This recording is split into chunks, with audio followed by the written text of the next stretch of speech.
Hello friends, how are you? Good morning, good afternoon, good evening, जो भी ये lecture जब भी देख रहा है। फ्रेंड्स, क्लास 11th में कॉमर्स स्ट्रीम में एक सब्जेक्ट है आपका अकाउंटेंसी, जिसके कि लेक्चर्स मैं प्रिपेयर कर रहा हूँ और कोशिश यही रहेगी कि जल्द से जल्द जो है सारे लेक्चर्स आप तक पहुँचा दूँ। तो फ्रेंड्स, इधर उधर की बात ना करके सीधे सब्जेक्ट पे आते हैं। आइए स्टार्ट करते हैं आपका सब्जेक्ट अकाउंटेंसी।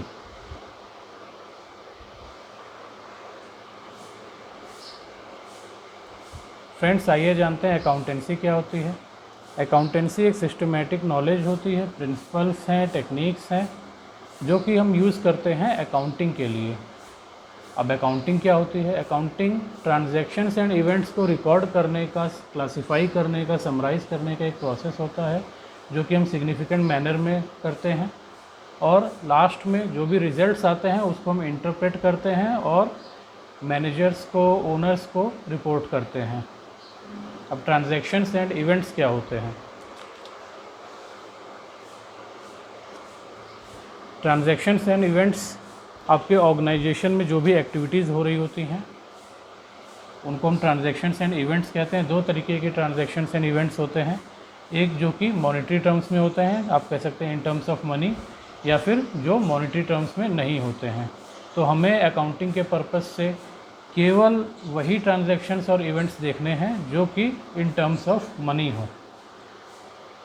अगर वो इन टर्म्स ऑफ मनी नहीं है तो उनको हम अकाउंटिंग के पर्पस से यूज़ नहीं करेंगे, केवल हम उनकी रिपोर्टिंग करेंगे। अगर वो मटेरियल होते हैं, यानी कि अगर वो ज़रूरी होते हैं, तो ही हम उसको जो है अपनी रिपोर्ट में इंक्लूड करेंगे और डिस्क्लोज़ करेंगे।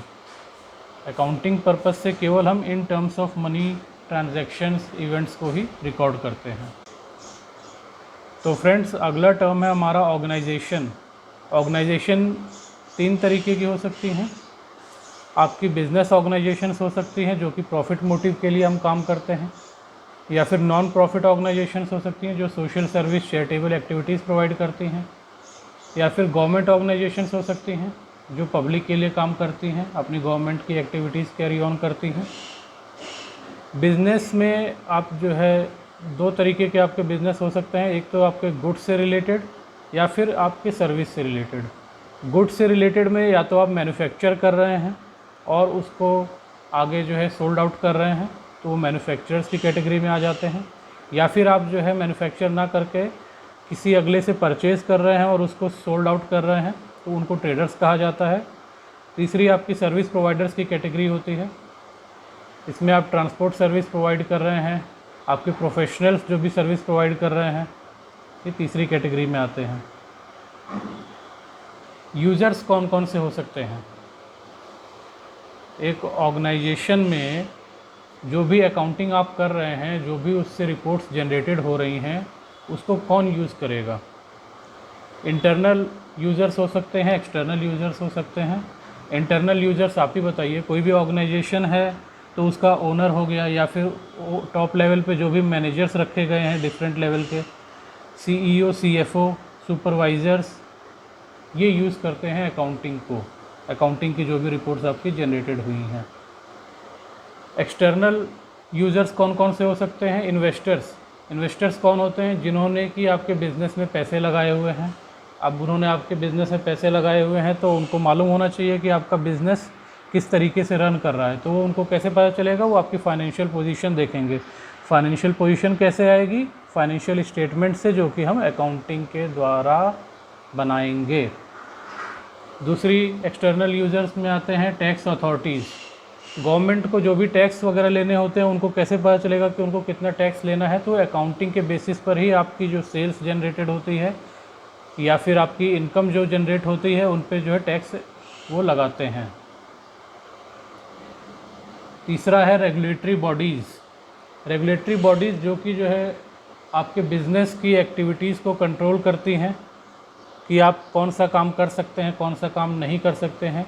जैसे कंपनीज़ के लिए रेगुलेटरी बॉडी है आपका मिनिस्ट्री ऑफ कॉरपोरेट अफेयर्स, जो कि जो है कंपनीज़ एक्ट के थ्रू आपको गवर्न करती है।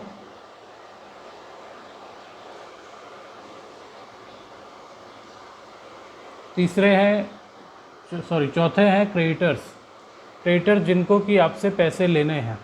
अगर उनको आपकी फाइनेंशियल पोजीशन का पता रहेगा तो उनको मालूम रहेगा कि आप जो है पैसे देने की कैपेसिटी में हैं कि नहीं हैं, उसी हिसाब से वो आपको क्रेडिट पे गुड्स देंगे या सर्विसेज देंगे। लास्ट हैं आपके प्रोवाइडर्स ऑफ फाइनेंस में बैंक्स या फाइनेंशियल इंस्टीट्यूशंस आ जाते हैं जिन्होंने कि आपको लोन दिया है या देने वाले हैं।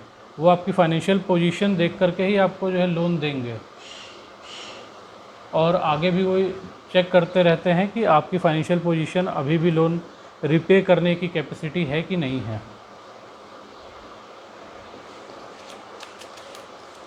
अकाउंटिंग 3 तरीके की होती हैं। एक फाइनेंशियल अकाउंटिंग होती है, कॉस्ट अकाउंटिंग होती है, मैनेजमेंट अकाउंटिंग होती है।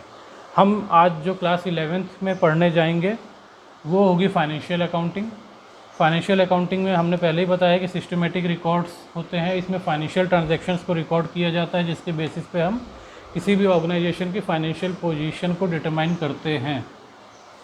कॉस्ट अकाउंटिंग में बेसिकली हम किसी एक प्रोडक्ट की कॉस्ट को एनालाइज करते हैं या फिर कोई प्रोजेक्ट है उसकी कॉस्ट को हम एनालाइज करते हैं। इसको यूज़ करने का पर्पस बेसिकली प्राइस फिक्स करना होता है, हम प्रोडक्ट की क्या कॉस्ट रखें या फिर किसी प्रोजेक्ट की क्या कॉस्ट रखें। मैनेजमेंट अकाउंटिंग एक नया टर्म है और बहुत ही डेवलप हो रहा है ये। इसमें हम रिलेवेंट अकाउंटिंग से रिलेटेड काम करते हैं। अब जैसे कि आपका कोई नया प्रोजेक्ट आना है, आप एक जो है अपनी एक्टिविटी बिजनेस की कैरी ऑन कर रहे हैं, इसके बाद आपका जो है कोई नया प्रोजेक्ट आपके पास आ रहा है। अब आपको देखना है कि वो प्रोजेक्ट हमारे लिए प्रॉफिटेबल होगा या नहीं होगा, तो वो हम मैनेजमेंट अकाउंटिंग के बेसिस पे करते हैं। या फिर आप जो है कोई प्रोडक्ट बना रहे हैं और आपको कुछ जो है प्रोडक्ट्स बनाने के लिए नए ऑर्डर मिल जाते हैं, तो आपको ये देखना है कि वो नया ऑर्डर जो है आपके लिए प्रॉफिटेबल होगा कि नहीं होगा, तो वो हम मैनेजमेंट अकाउंटिंग में देखते हैं। फ्रेंड्स, कुछ बेसिक टर्म्स हैं जो हमको कि जानने ज़रूरी हैं। इसमें सबसे पहला टर्म आपका आता है एंटिटी हम इंटरप्राइज या ऑर्गेनाइजेशन को ही कहते हैं, जिसके बारे में अभी थोड़ी देर पहले ही हमने जो है देखा। ट्रांजैक्शंस के बारे में भी हमने देखा कि मॉनेटरी ट्रांजैक्शंस होनी चाहिए, 2 पार्टीज़ के बीच में होनी चाहिए। ये कैश भी हो सकती हैं, क्रेडिट भी हो सकती हैं। एसेट्स क्या होते हैं फ्रेंड्स? आपने अपने बिज़नेस के लिए, सपोज़ करिए जब भी आप कोई बिज़नेस चलाने जा रहे हैं, बिज़नेस ओपन करने जा रहे हैं, तो कुछ परचेज़ किया फर्नीचर्स का, या फिर आपने शॉप परचेज़ करी है, उसमें कुछ काम करवाया है, तो जो भी एक्सपेंडिचर्स हो रहे हैं आपके फर्नीचर से रिलेटेड, या फिर कोई भी आप जो है ऐसी चीज़ बना रहे हैं जिसका कि आपको फ्यूचर में यूज़ करना है और वो लॉन्ग टर्म के लिए आपको जो है यूज़ आएगा, तो ऐसी चीज़ों को हम एसेट्स बोलते हैं। लायबिलिटीज़ क्या होती हैं फ्रेंड्स? लायबिलिटीज़ जो भी आपको जो है अगले बंदे को पे करना है, फ्यूचर ऑब्लिगेशंस हैं आपकी, जो भी आप जो है आपने क्रेडिट पर गुड्स परचेज़ कर रखे हैं या क्रेडिट पर सर्विसेज ले रखी हैं, अवेल कर रखी हैं, तो उनके अगेंस्ट में आपको पेमेंट करना है और आपने जो है जब तक उनका पेमेंट नहीं किया तब तक वो आपकी लायबिलिटीज़ कहलाएंगी। पेमेंट करने के बाद ऑब्वियसली उनका बैलेंस नील हो जाएगा, तो लायबिलिटीज़ वो रहेंगी ही नहीं। कैपिटल, सबसे पहला टर्म कैपिटल होना चाहिए था। कैपिटल क्या होता है? बिज़नेस में कोई भी आप काम करने जा रहे हो तो सबसे पहले कैपिटल ही यूज़ होगी। आप कोई बिज़नेस स्टार्ट करना चाहते हो, बिज़नेस स्टार्ट करने के लिए आपको पैसे की ही ज़रूरत पड़ेगी, और जो भी पैसा आप बिज़नेस स्टार्ट करने के लिए इन्वेस्ट करने जा रहे हो, ये in the form of cash भी हो सकता है, या फिर हो सकता है कि आप कोई एसेट्स अपनी तरफ से ही बिज़नेस में दे दो कि ये एसेट्स हम दे रहे हैं, तो कैश फॉर्म में भी हो सकता है, एसेट्स फॉर्म में भी हो सकता है। जो भी पैसा या एसेट्स आप इन्वेस्ट कर रहे हो बिज़नेस में, वो आपकी कैपिटल कहलाती है। फिर अगला है सेल्स या फिर रिवेन्यू। जो भी आप बिज़नेस कर रहे हो, तो जो भी आपकी सेल्स है या फिर जो भी अर्निंग्स हैं, उनको हम सेल्स या फिर रिवेन्यू कहते हैं। जो भी एक्सपेंडिचर आप बिज़नेस से रिलेटेड करोगे उसका आपको डिडक्शन मिलेगा सेल्स के अगेंस्ट में। अब जब सेल्स से आप जो भी एक्सपेंडिचर्स रिड्यूस करोगे तो आपका प्रॉफिट एंड लॉस आपका पता चल जाएगा, कि आपको पता चल जाएगा कि आप प्रॉफिट में हैं या फिर लॉस में हैं। डिस्काउंट, आप अगर कुछ परचेज़ कर रहे हो तो अगली पार्टी ने आपको डिस्काउंट दे दिया, तो ये डिस्काउंट आपको रिकॉर्ड करना है। अब आप जो है सेल कर रहे हो तो आपने अगली पार्टी को डिस्काउंट दे दिया, ये भी आपको रिकॉर्ड करना है। वाउचर्स, वाउचर्स क्या होते हैं फ्रेंड्स? ये देखिए फ्रेंड्स, ये वाउचर का फॉर्मेट है। वाउचर्स आपके प्रिपेयर किए जाते हैं, जो भी आपकी ट्रांजैक्शंस हुई हैं मॉनेटरी ट्रांजैक्शंस, उसमें आपका वाउचर्स प्रिपेयर करके उनके साथ में सपोर्टिंग डॉक्यूमेंट्स लगाए जाते हैं और इन्हीं वाउचर्स के बेसिस पे जर्नल एंट्री पास की जाती है। जर्नल एंट्री क्या होती है ये भी आगे हम बताएंगे आपको। अगला है हमारा गुड्स। गुड्स क्या होते हैं?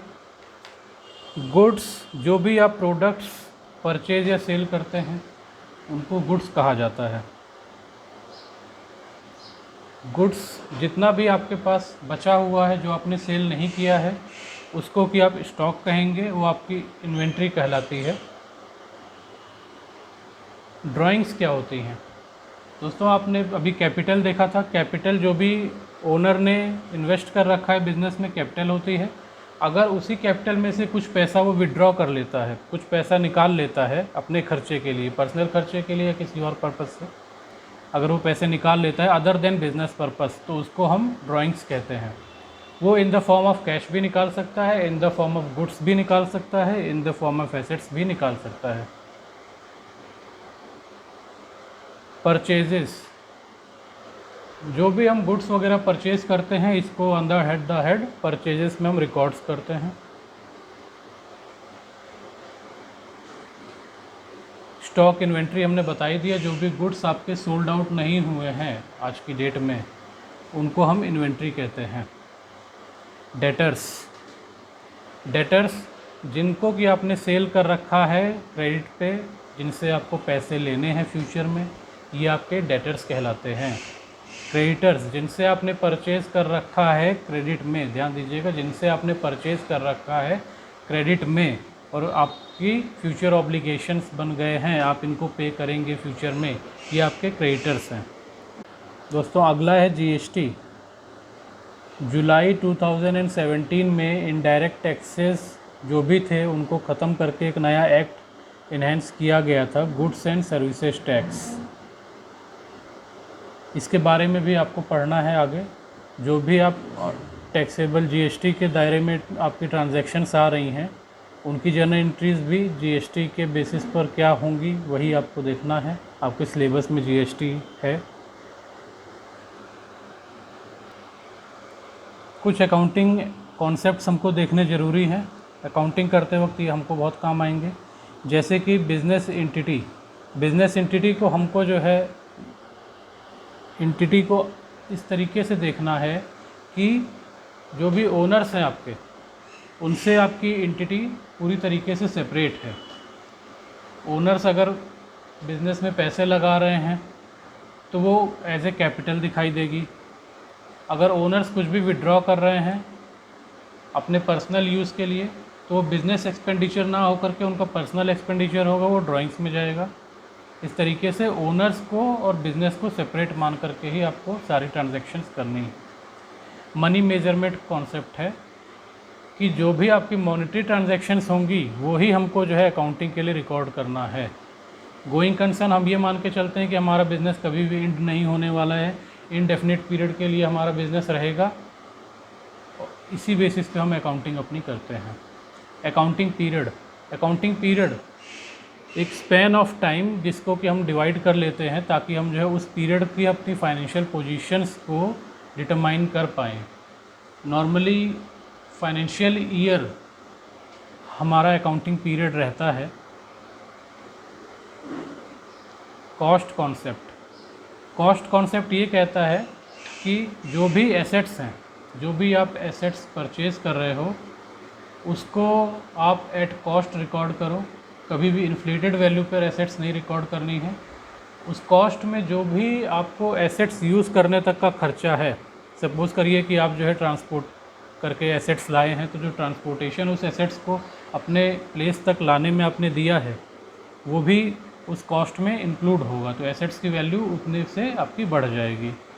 रिवेन्यू रिकग्निशन, अब रिवेन्यू कब आपका रिकॉग्नाइज़ करना है, जैसे आपकी सेल्स हो गई तो एट द टाइम जैसे ही आपने सेल्स कर दी, इसमें ये नहीं देखना है आपको कि आपके पास कैश रिसीव हुआ या नहीं हुआ, सेल्स आपकी हो गई, कैश हुई हो या क्रेडिट हुई हो, उसी समय आपको उसको रिकॉर्ड करना है।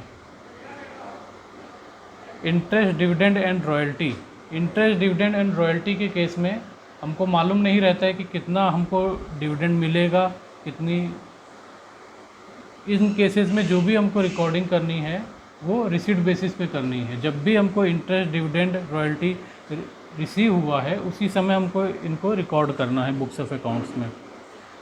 तीसरा चीज़ होती है कंस्ट्रक्शन कॉन्ट्रैक्ट्स। कंस्ट्रक्शन कॉन्ट्रैक्ट्स, कई बार कंस्ट्रक्शन एक अकाउंटिंग पीरियड से ज़्यादा अकाउंटिंग पीरियड्स में जाता है, तो हमको इनके जो रिवेन्यूज़ और एक्सपेंडिचर्स हैं इनको प्रोपोर्शनेटली करना पड़ता है अकाउंटिंग पीरियड के बेसिस पे, ताकि हम जो है फाइनेंशियल पोजीशन या फिर अपना प्रॉफिट या लॉस डिटरमाइन कर पाएँ।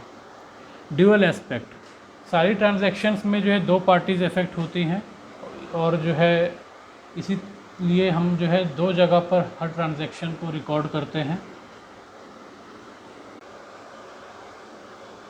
मैचिंग, जो भी रिवेन्यूज़ हो रहे हैं उनमें से हम एक्सपेंडिचर्स को रिड्यूस करते हैं तो हमारा प्रॉफिट और लॉस आ जाता है। फुल डिस्क्लोज़र, जो भी मटेरियल फैक्ट्स हैं वो हमको डिस्क्लोज़ करने होते हैं। मॉनेटरी इवेंट्स जो भी होते हैं उनको तो हम अकाउंटिंग में रिकॉर्ड करते ही करते हैं। अदर देन मॉनेटरी इवेंट्स जो भी हैं, जो मटेरियल हैं, उनको हमको रिपोर्ट्स के साथ में अपनी डिस्क्लोज़ करना होता है। कंसिस्टेंसी, एक बिज़नेस को अपनी अकाउंटिंग पॉलिसीज़ के लिए अकाउंटिंग प्रिंसिपल्स में कंसिस्टेंट रहना पड़ता है, ताकि हम जो है कंपेयर कर सकें प्रियर पीरियड से, या फिर सेम लाइन ऑफ एक्टिविटी जो परफॉर्म कर रहे हैं दूसरे ऑर्गेनाइजेशन, उनसे हम अपने बिज़नेस को, अपने फाइनेंशियल पोजीशंस को कंपेयर कर सकें। कंजर्वेटिज्म, कंजर्वेटिज्म कहता है कि जो भी लॉसेस हो रहे हैं हमारे, उनको हम तुरंत के तुरंत रिकॉर्ड करें बुक्स ऑफ अकाउंट्स में, और जो भी गेन्स हो रहे हैं उनको केवल तभी रिकॉर्ड करना है जब कि उनका रियलाइजेशन डेफिनिट हो जाए, यानी कि जब आपको कंफर्म हो जाए कि वो रियलाइज़ होंगे तभी आप गेन को रिकॉर्ड करेंगे। ऑब्जेक्टिविटी, जो भी ट्रांजैक्शंस आपकी रिकॉर्ड हो रही हैं वो ऑब्जेक्टिव मैनर में रिकॉर्ड हो रही हैं, एक सिमिलर पैटर्न फॉलो होना चाहिए। किसी भी अकाउंटेंट या किसी मैनेजर का कुछ बायस के बेसिस पे अकाउंट्स में इधर उधर नहीं होना चाहिए, और जो भी आप ट्रांजैक्शंस या इवेंट्स रिकॉर्ड कर रहे हैं वो वेरीफाई होनी चाहिए एक सपोर्टिंग डॉक्यूमेंट से। बिना सपोर्टिंग डॉक्यूमेंट्स के आपकी कोई भी अकाउंटिंग ट्रांजैक्शन मानी नहीं जाएगी। एक्रूवल, अकाउंटिंग के लिए हम एक्रूवल बेसिस फॉलो करते हैं, मर्केंटाइल बेसिस ऑफ अकाउंटिंग, जिसमें कि जो भी ट्रांजैक्शन ड्यू हो गई है आपकी उसको हमको रिकॉर्ड करना है, भले ही कैश हमको मिला है या नहीं मिला है। पहले सिंगल एंट्री सिस्टम यूज़ होता था जिसमें कि जो भी कैश से रिलेटेड ट्रांजैक्शंस होती थी केवल वही रिकॉर्ड की जाती थी, लेकिन इस समय हम mercantile basis of accounting follow करते हैं, जिसमें कि जो भी ट्रांजैक्शंस ड्यू हो गई है उसको हमको रिकॉर्ड करना है। अकाउंटिंग में हमको कौन कौन सी बुक्स बनानी होती हैं? एक तो जर्नल प्रॉपर का हमको रजिस्टर बनाना होगा, कैश बुक, बैंक बुक अलग अलग भी बना सकते हैं आप, एक साथ भी बना सकते हैं, और इसके अलावा अदर बुक्स भी बनानी होती हैं बड़ी एंटिटीज़ को, जैसे कि purchase register, sales register, purchase return register, sales return register, trade receivables, trade payables, इनके अलग रजिस्टर्स। अगर बहुत ज़्यादा मात्रा में ट्रांजैक्शंस हैं तो इनके अलग रजिस्टर्स बनाए जाते हैं, अदरवाइज़ एक लेजर बुक्स में भी इनको प्रिपेयर किया जा सकता है। अकाउंटिंग प्रोसेस क्या होता है? सबसे पहले हमको आइडेंटिफाई करना है कि कौन सी ट्रांजैक्शंस रिकॉर्डेबल हैं। मॉनेटरी ट्रांजैक्शंस हैं तो उनको आइडेंटिफाई करिए, उसके बाद में आप उन ट्रांजैक्शंस के लिए वाउचर्स बनाइए। वाउचर्स का फॉर्मेट मैंने आपको दिखाया ही था। वाउचर्स के साथ में आपको सपोर्टिंग डॉक्यूमेंट लगाना ज़रूरी है। सपोर्टिंग डॉक्यूमेंट्स वाउचर के साथ में लगाएंगे तो आपको पता चलेगा कि ये ट्रांजैक्शंस वेरीफाई है। उसके बाद में जो भी आपकी बुक्स होंगी उनमें आपको ये जर्नल एंट्रीज़ रिकॉर्ड करनी है। उसके बाद में उनको लेजर्स में ट्रांसफ़र करना है। लेजर्स में जब आप ट्रांसफ़र कर लेंगे तो हर लेजर की बैलेंसिंग होगी। जो भी लेजर्स का बैलेंस होगा वो बैलेंस ट्रायल बैलेंस में ट्रांसफ़र किया जाता है। ट्रायल बैलेंस के बेसिस पर ही आपके फाइनेंशियल स्टेटमेंट्स बनाए जाते हैं। फाइनेंशियल स्टेटमेंट जैसा कि आपके balance sheet, profit and loss, cash flow statements. Financial statements के बेसिस पे जो भी आपने रिज़ल्ट्स डिराइव किए हैं वो आपको रिपोर्ट करने हैं। मैनेजमेंट को रिपोर्ट करेंगे, ओनर को रिपोर्ट करेंगे आप।